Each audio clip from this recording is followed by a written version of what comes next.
औना के भूखे भोलेनाथ एक कहानी के माध्यम से समझते हैं। बहुत ही शिक्षाप्रद कहानी है। चलिए कहानी शुरू करते हैं। किसी गांव में एक पति पत्नी रहते थे। पति का नाम गोपाल और पत्नी का नाम मोहिनी था। मोहिनी बहुत ही धार्मिक प्रवृत्ति की महिला थी। वह अपनी झोपड़ी में रोजाना भगवान शिव की पूजा पाठ करती थी। एक दिन मोहिनी ओम नमः शिवाय मंत्र का जाप कर रही थी। उसकी यह प्रार्थना कैलाश पर्वत पर बैठे भगवान शिव सुन रहे थे और माता पार्वती से कह रहे थे, देवी ये कितनी मीठी आवाज़ है। यह मेरे अंतर मन तक पहुँच कर के मुझे मंत्र मुग्ध कर रही है। फिर माता पार्वती कहती है, आपने सही कहा है स्वामी। मोहिनी के इस जप से तो मैं भी मंत्र मुग्ध हो गई हूँ। भगवान शिव ने कहा, तुम्हें ज्ञात है देवी, उस झोपड़ी में मोहिनी और गोपाल रहते हैं जो कलयुग के कठिन समय में भी धर्म का अनुसरण करके आदर्श स्थापित करेंगे, जो देख कर के कलयुग के अन्य पुरुष भी प्रभावित होंगे। फिर माता पार्वती कहती है, अच्छा स्वामी, मुझे सब कुछ विस्तार में बतलाइए कि कौन है ये दोनों पति पत्नी और क्या है इनका परिचय। तब भगवान शिव कहते हैं कि देवी, मोहिनी इस समय झोपड़ी में अकेली रहती है और गोपाल की प्रतीक्षा में उसे व्याकुलता हो रही है। जबकि गोपाल एक जमींदार के घर छोटा मोटा काम करता है। देखो देवी, गोपाल एक लंबे समय के बाद घर लौट रहा है। कठिन परिश्रम से प्राप्त अपनी आय को लेकर के अपनी पत्नी के पास जा रहा है। उसे अपनी पत्नी उतनी ही प्रिय है जितनी कि तुम हमें प्रिय हो। फिर माता पार्वती कहती है, मैं देख रही हूँ स्वामी कि आप उनकी बहुत प्रशंसा कर रहे हैं, परंतु मैं एक बात सोच रही कि वे पैसे के बिना कैसे अपना जीवन व्यतीत कर रहे हैं। फिर माता पार्वती कहती है, स्वामी आपकी आज्ञा हो तो मैं उनकी परीक्षा लेना चाहती हूँ, आप मुझे आज्ञा दीजिए। भगवान शिव ने कहा, ठीक है देवी, जैसा तुम चाहती हो वैसा ही होगा। तुम उनकी परीक्षा ले सकती हो। उनका भरोसा मुझ पर अटल है या नहीं। फिर माता पार्वती उनकी सवारी शेर पर सवार होकर के पृथ्वी लोक पर पहुंचती है और इधर गोपाल अपने घर जा रहा था और उधर माता पार्वती एक बुढ़िया का रूप ले लेती है और शेर एक छोटी लड़की का रूप ले लेता है। और गोपाल जमींदार के घर से निकलने से पहले एक चिट्ठी अपनी पत्नी मोहिनी को लिख देता है और उसमें लिखा होता है, मोहिनी, जब तक यह चिट्ठी तुम्हारे हाथों में होगी तब तक मैं आधे रास्ते तक पहुंच जाऊंगा। यहाँ सब कुछ ठीक चल रहा है। जमींदार जी मेरे काम से बहुत खुश हैं। उन्होंने एक खास चीज़ उपहार के तौर पर दिया है। मैं तुम्हें घर पर आकर के इसके बारे में बतलाऊंगा। मुझे सिर्फ उपहार ही नहीं मिला है बल्कि एक बड़ा पद भी मिला है। अब तुम देखना, अब ये हमारी गरीबी जल्द ही दूर हो जाएगी। तुम्हारी बहुत याद आ रही है और ख़ास करके तुम्हारे हाथ के बने आलू के पराठे की।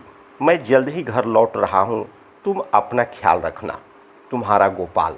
चिट्ठी पढ़ते मोहिनी की आंखों से आंसू आ जाते हैं और कहती है, आखिर बहुत दिनों के बाद में वे घर लौट रहे हैं। आज उनके लिए उनकी पसंद का खाना बनाती हूँ। और घर के अंदर जाकर के एक बड़े से डिब्बे का ढक्कन खोलती है तो वह डिब्बा एकदम से खाली होता है। तो वह कहती है, ऊपर वाले, इसमें तो कुछ भी नहीं है। अच्छा कोई बात नहीं, उनके आने के बाद ही कुछ करती हूँ। उधर गोपाल बैलगाड़ी में बैठ कर के आ रहा था और सोच रहा था, पता नहीं मोहिनी को मेरी चिट्ठी मिली या नहीं। बहुत दिनों बाद घर लौट रहा हूँ, बहुत अच्छा लग रहा है। जमींदार जी ने मुझे सोने का सिक्का दिया है, उसे देख कर के मोहिनी क्या कहेगी, क्या पता आज से हमारी गरीबी ख़त्म हो जाएगी। फिर गोपाल बैलगाड़ी वाले को कहता है, अरे ताऊ जल्दी कीजिए, मुझे घर जल्द से जल्द पहुंचना है। फिर बैलगाड़ी वालों ने कहा, हाँ बेटा, चला ही तो रहा हूँ। जैसे ही गोपाल की बैलगाड़ी गांव के नज़दीक पहुंचने वाली होती है तो रास्ते में माता पार्वती और उनकी सवारी शेर जो भेष बदले हुए थे उनको मिल जाते हैं। फिर माता पार्वती गोपाल और उस बैलगाड़ी वाले को आता देख करके उस लड़की को मारने लगती है और कहती है, मर क्यों नहीं जाती कलमुही कहीं की, यह सुनकर गोपाल बैलगाड़ी को रुकवाता है और उनके पास जाता है और कहता है, अरे क्या हुआ माँ जी, आप इस बच्ची को क्यों डांट रही है? तो वह बुढ़िया कहती है, देखो बेटा, इसके पिताजी सवेरे से काम के लिए बाहर गए हैं, पैसे लेकर के घर आएंगे तभी तो खाना मिलेगा। यह इस बात को समझती ही नहीं है, मर क्यों नहीं जाती कल मुही कहीं की। फिर गोपाल कहता है, अरे नहीं नहीं, आप इसे डांटिए मत। फिर बुढ़िया कहती है, यह समझती ही नहीं है, ऊपर से घर का मालिक कहता है किराया दो नहीं तो यहाँ से चले जाओ। मैं क्या करूँ बेटा, बतलाओ। इस लड़की को लेकर तो मुझे भीख मांगनी पड़ेगी। फिर गोपाल मन में सोचता है, यह तो बहुत ही तकलीफ़ में है और मेरे तो ज़मींदार जी का दिया हुआ सोने का सिक्का मेरे पास है। अब मैं क्या करूं? वो सोने का सिक्का मैं इन्हें ही दे देता हूं। फिर गोपाल कहता है, माँ जी आपका नाम क्या है? फिर वह बुढ़िया कहती है, मेरा नाम गौरी है। गोपाल फिर से पूछता है, आपके पति कौन है और वे कहाँ पर काम करते हैं? फिर वह बुढ़िया कहती है, मेरे पति का नाम भोला है और वे काम करने के लिए बहुत दूर गए हुए हैं। फिर गोपाल कहता है, अरे आप भोला भैया की पत्नी है, मैं तो आपको ही ढूंढ रहा हूँ। यह लीजिए, यह भोला भैया ने आपके लिए ही भेजा है और वे मेरे साथ ही काम करते हैं। मैं आपको यह सोने का सिक्का देने आ रहा था। अच्छा हुआ जो आप यहीं पर मिल गई। इतना कह कर के गोपाल ने वह सोने का सिक्का उस बुढ़िया के हाथ में थमा दिया। फिर वह बुढ़िया कहती है, तुमने तो मुझे बचा लिया और वे ठीक ठाक तो है ना, वहाँ पर सही सलामत तो है ना? फिर गोपाल कहता है, हाँ भाभी जी वो बहुत अच्छे हैं, तो अब मैं चलूँ? फिर बुढ़िया कहती है, मेरा आशीर्वाद तुम्हारे साथ है। फिर वह बुढ़िया और वो लड़की वहाँ से चली जाती है। उनके जाने के बाद गोपाल सोचता है कि मैंने तो जितना पैसा मेरे पास था, धन था, मैंने सब कुछ दे दिया। अब मैं मोहिनी को क्या कहूँगा? इस धन से मेरे घर की हालत थोड़ी सुधर जाती। यह आपकी कैसी लीला है इस भगवान। फिर माता पार्वती कैलाश पर्वत पर पहुंच जाती है तो भगवान शिव कहते हैं, देवी तुम्हारे बिना मुझे यह कैलाश पर्वत सूना सूना लगता है। फिर माता पार्वती अपने आसन पर विराजमान हो जाती है। फिर भगवान शिव माता पार्वती से पूछते हैं, कहिए देवी, जो कुछ मैंने कहा था क्या वह सत्य साबित हुआ कि नहीं? मैं तुम्हारी प्रतिक्रिया जानना चाहता हूँ। फिर माता पार्वती कहती है, स्वामी आपने सही कहा था, गोपाल निर्भीक है और बहुत दयालु भी है। देखिए उसे जो पुरस्कार मिला था उसने वह भी मुझे ही दे दिया, सारे पैसे दान कर दिया। यही तो मेरी प्राप्ति है। उसने एक बार के लिए भी संकोच नहीं किया। वे लोग कितने गरीब हैं, इस सोने के सिक्के से उनकी गरीबी दूर हो सकती थी, फिर भी नहीं सोचा। भगवान शिव कहते हैं, तुम सत्य कहती हो देवी। अभी भी उस दंपति के मन में दुख और व्यथा अवश्य है। माता पार्वती पूछती है, स्वामी आप ऐसा क्यों कह रहे हैं? अभी भी उनके मन में दुख है, वो तो परीक्षा में उत्तीर्ण हुआ है, फिर ऐसा क्यों है? भगवान शिव कहते हैं, जानती हो देवी, उन दोनों का मन स्वर्ण का है। उनको जितना तपाओगे उनकी मनसुता उतनी ही निखर करके सामने आएगी और पवित्र हो जाएंगे ये दोनों दंपति। किंतु इस बार उनकी परीक्षा मैं स्वयं लूँगा। यदि वे मेरे द्वारा ली हुई परीक्षा में उत्तीर्ण हो जाते हैं तो इस असत्य के संसार में सदा सदा के लिए सत्यता की स्थापना हो जाएगी। उधर गोपाल को घर पहुंचने में थोड़ी देर हो जाती है तो उसकी पत्नी अपने घर में बने मंदिर में हाथ जोड़ करके प्रार्थना करती है, हे भोलेनाथ, मेरे पति बस अच्छी तरह से घर लौट आए और मैं इतना ही चाहती हूँ, उनका ख्याल रखना। तभी घर के बाहर से आवाज़ आती है, मोहिनी मोहिनी दरवाज़ा खोलो, मैं आ गया हूँ। फिर मोहिनी कहती है, ऊपर वाले सचमुच आप हमारे सहायक हैं। बस मैं आपसे प्रार्थना कर ही रही थी और आपने उन्हें सही सलामत घर पर भेज दिया। फिर वह दरवाज़ा खोलती है और कहती है, आ गए, आप अंदर आइए। फिर गोपाल घर के अंदर आता है और कहता है, क्या हुआ, तुम तो बहुत दुबली हो गई हो।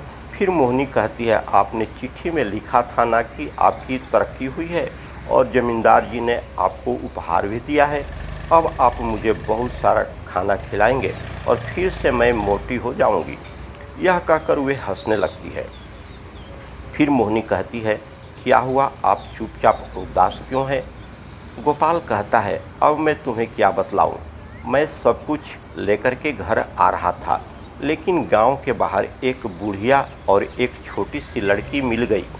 उनकी हालत हमारे से भी कई गुना ज़्यादा खराब थी, इसलिए वे उपहार और सारे पैसे मैंने उनको ही दे दिया।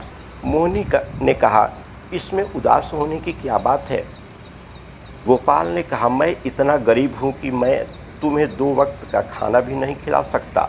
मोहिनी कहती है, मैं यहाँ पर बहुत अच्छे से रह रही हूँ, और वैसे भी अच्छे खाने पीने से ज़्यादा कीमती है आपका मन। आप बहुत दयालु हैं, सच कह रही हूँ, मुझे इसके अलावा और कुछ नहीं चाहिए। गोपाल कहता है, मैं तो घर खाली हाथ आया हूँ। मोहिनी ने कहा, आप जो दान करके आए हैं उसके लिए आप दुखी मत होइए। सच कह रही हूँ, आप पर मुझे गर्व है, आपने बहुत अच्छा काम किया है। गोपाल कहता है, लेकिन अब मैं क्या करूँ, घर का खर्च कैसे चलाऊँगा?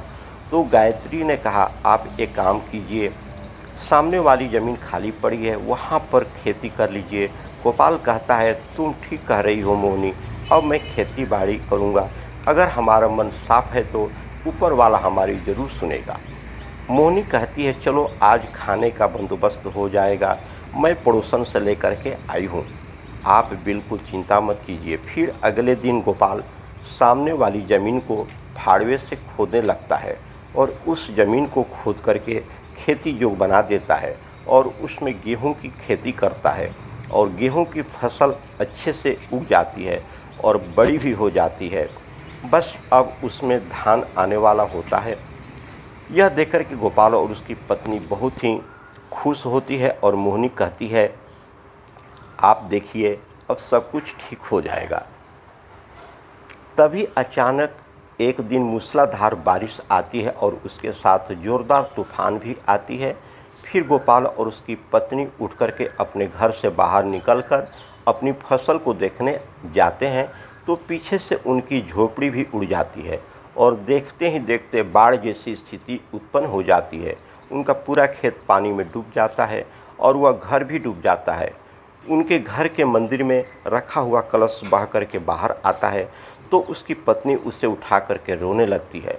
फिर अगले सुबह जब पानी उतर जाता है, तब वह अपने खेत में जाकर देखते हैं तो पूरी फसल बर्बाद हो चुकी थी, घर पूरा पानी से डूब चुका था। फिर गोपाल कहता है, हे भगवान, तुम किस जन्म की परीक्षा ले रहे हो, अब हम क्या करेंगे? यह कह करके गोपाल फूट फूट करके रोने लगता है। मोहिनी कहती है, बस कीजिए, आप रोइए मत, ऊपर वाला हमारी परीक्षा ले रहा है, आप देखिए सब कुछ पहले की तरह ठीक ठाक हो जाएगा। उधर माता पार्वती भगवान शिव से कहती है, स्वामी आप उन पर दया कीजिए, उनकी और परीक्षा मत लीजिए, वे लोग बहुत गरीब है, मैं उनका और कष्ट नहीं देख सकती। भगवान शिव कहते हैं, स्वयं का धर्म और कर्म यही उनके सपनों को साकार करता है, इसके लिए और कुछ नहीं चाहिए। बात को समझो देवी, चारों तरफ अंधकार छाया हुआ है, इस अंधकार की भूख से ही सूर्य का उदय होता है। और इधर गोपाल और उसकी पत्नी एक शिव मंदिर के बाहर बैठ जाते हैं और गोपाल अपने मन में कहता है, हे भोलेनाथ, क्या पाप किया है, कष्ट सह रहा हूँ और आप इतने कष्ट दे रहे हैं, मैं मोहिनी को और गरीबी में नहीं देख सकता, हे भोलेनाथ मेरी प्रार्थना सुन लो। तभी मंदिर के दूसरे छोर पर भगवान शिव प्रकट होकर के एक बूढ़े आदमी का रूप लेकर के आते हैं और गोपाल के सामने से गुजरते हैं और उसके सामने एक सोने के सिक्के से भरी थैली गिरा करके आगे बढ़ जाते हैं। फिर गोपाल आवाज़ लगाता है, अरे बाबा सुनिए, यह आपकी थैली यहाँ गिर गई है। फिर भी वो बूढ़ा बाबा नहीं सुनते हैं, तो गोपाल उठ करके उनके पीछे जाता है और उन्हें कहता है, अरे बाबा सुनिए, यह आपकी थैली गिर गई है। फिर वह बूढ़े बाबा कहते हैं, बहुत उपकार किया है भाई, तुमने मेरे जीवन भर की कमाई इस थैली में रखी हुई थी, इसे लौटा करके तुमने मुझ पर बहुत बड़ा एहसान किया है, वरना ऐसे में कौन लौटाता है। गोपाल कहता है, नहीं नहीं, दूसरे का सामान लेना तो मनुष्य का कर्तव्य है। फिर बूढ़े बाबा कहते, तुम बहुत ही सच्चे इंसान हो, वरना इस दुनिया में बस झूठे लोग ही व्याप्त हैं। उन सब के बीच तुम बहुत बड़ा उदाहरण बनोगे बेटा। तुम्हें देख करके लगता है कि तुम बहुत गरीबी में जी रहे हो, फिर भी तुम्हारे मन में लोभ लालच नहीं आया। यह बहुत बड़ी बात है। देखना, इस सत्य का फल तुम्हें अवश्य मिलेगा। यह मेरा आशीर्वाद है। अब मैं चलता हूँ।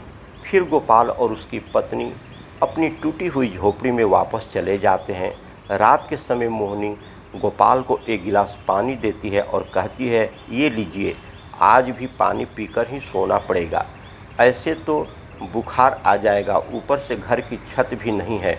फिर गोपाल रोते हुए कहता है, हे भोलेनाथ, मुझे माफ़ कर दो, मैं और नहीं सह सकता ये गरीबी। अब मेरे अंदर सहन शक्ति नहीं रही। तभी उनके घर के बाहर जोरदार प्रकाश प्रकट होता है। गोपाल और उसकी पत्नी घर के बाहर जाते हैं तो वे देखते हैं वहीं बुढ़िया बच्ची और वहीं बूढ़े बाबा तीनों एक साथ दिखाई देते हैं। और थोड़ी ही देर में वे तीनों भगवान शिव, माता पार्वती और शेर के रूप में परिवर्तित हो जाते हैं। गोपाल कहता है, मोहिनी, कहीं मैं सपना तो नहीं देख रहा हूँ? भगवान शिव और माता पार्वती साक्षात हमारे सामने खड़े हैं। फिर मोहिनी कहती है, यह सपना नहीं है, हकीकत है। देखिए, भगवान शिव हमारे बुलावे पर आ गए हैं। फिर दोनों पति पत्नी कहते हैं, भगवान शिव और माता पार्वती जी की जय हो। इतना कह कर के वे दोनों उनके चरणों में गिर पड़ते हैं। माता पार्वती कहती है, तुम्हारा इतना साफ मन देख कर के हम प्रसन्न हो गए हैं। ये जो हमने तुम्हारे पैसे लिए थे, तुम्हारी परीक्षा ली थी, तुम्हारा मन इतना साफ है कि सृष्टि के सारे लोग तुम्हें हमेशा याद रखेंगे। भगवान शिव कहते हैं, मैं तुम्हें वरदान देता हूँ कि आज के बाद तुम्हें कभी दरिद्रता का सामना नहीं करना पड़ेगा।